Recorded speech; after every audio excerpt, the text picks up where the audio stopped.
مور کو جنت سے کیوں نکالا گیا؟ دوستو ناظرین، آج ہم اس ویڈیو میں آپ کو بتائیں گے کہ مور کو جنت سے کیوں نکالا گیا، تو ویڈیو آخر تک دیکھیے۔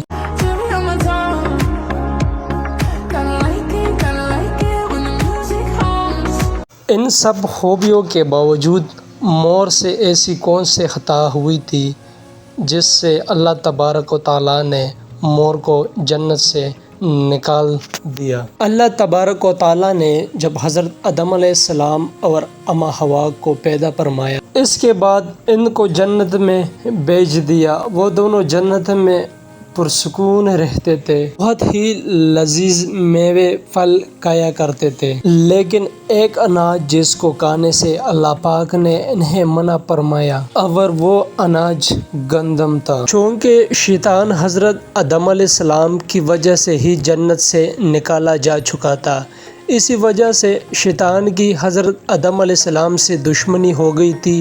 شیطان یہ چاہتا تھا کہ وہ کسی بھی طرح حضرت آدم علیہ السلام کو جنت سے نکال دے اور ساتھ میں ماں حوا کو بھی جنت سے نکال دے۔ جب شیطان کو یہ خبر ہوئی کہ حضرت آدم علیہ السلام کو تمام میوے کھانے کی اجازت ہے لیکن گندم کھانے کی اجازت نہیں ہے، تو شیطان انتقام کی آگ دل میں لیے جنت کے دروازے کے پاس بیٹھ گیا اور 300 سال تک وہاں پر بیٹھا رہا کہ کوئی جنت کے دروازے سے باہر آئے اور شیطان اس سے بات کر سکے۔ ایک دن اچانک سے مور جنت سے باہر آ گیا۔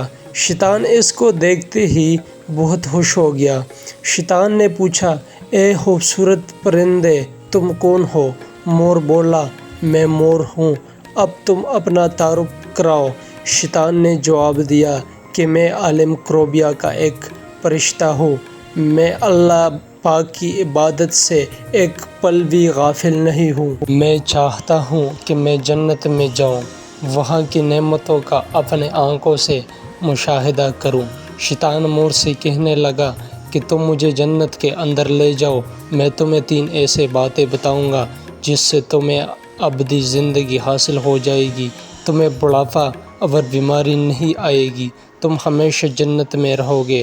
شیطان کی یہ باتیں سن کر لالچ میں آ کر مور نے کہا کہ مجھ میں تو اتنی طاقت نہیں ہے کہ میں تمہیں جنت کے اندر لے جاؤں، لیکن ایک سام میرا دوست ہے، وہ شاید تمہاری مدد کر سکے۔ یہ کہہ کر مور سام کے پاس آیا، اس کو ساری بات بتائی۔ سام بھی شیطان کی باتوں سے بہت خوش ہو گیا، پھر شیطان کو اپنے منہ میں چھپا کے جنت میں داخل ہو گیا اور یوں شیطان اپنی چال میں کامیاب ہو گیا۔ جنت کے تمام نگہبانوں کو یہ معلوم تھا کہ یہ شیطان یہ چال چلا رہا ہے اور جنت میں داخل ہو چکا ہے۔ فرشتے شیطان کو جنت سے نکالنے لگے، تب ہی اللہ پاک کا حکم ہوا کہ اس کو ابھی جنت میں رہنے دیا جائے۔ وہ فرشتے اللہ تبارک و تعالیٰ کے حکم سے رک گئے۔ شاید یہ حضرت آدم علیہ السلام کا امتحان تھا۔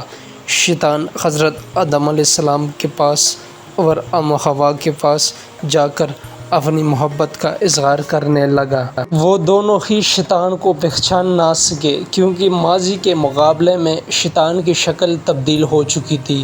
شیطان کہنے لگا کہ میں چاہتا ہوں کہ آپ دونوں ہمیشہ جنت میں اسی طرح زندگی گزاریں، ہمیشہ خوش رہے۔ حضرت آدم علیہ السلام اس کی باتیں غور سے سننے لگے۔ شیطان نے کہا، اگر آپ میری بات مان جائیں تو آپ کو جنت کی اور بھی تمام سہولتیں ملے گی۔ حضرت آدم علیہ السلام شیطان کے بہکاوے میں آ کر کہنے لگے کہ یہ کس طرح ممکن ہے؟ شیطان کہنے لگا، ایک گندم کا دانہ اگر آپ دونوں چکھ لیں تو آپ کو ابدی حیا حاصل ہو جائے گی اور آپ جنت میں ہی رہیں گے۔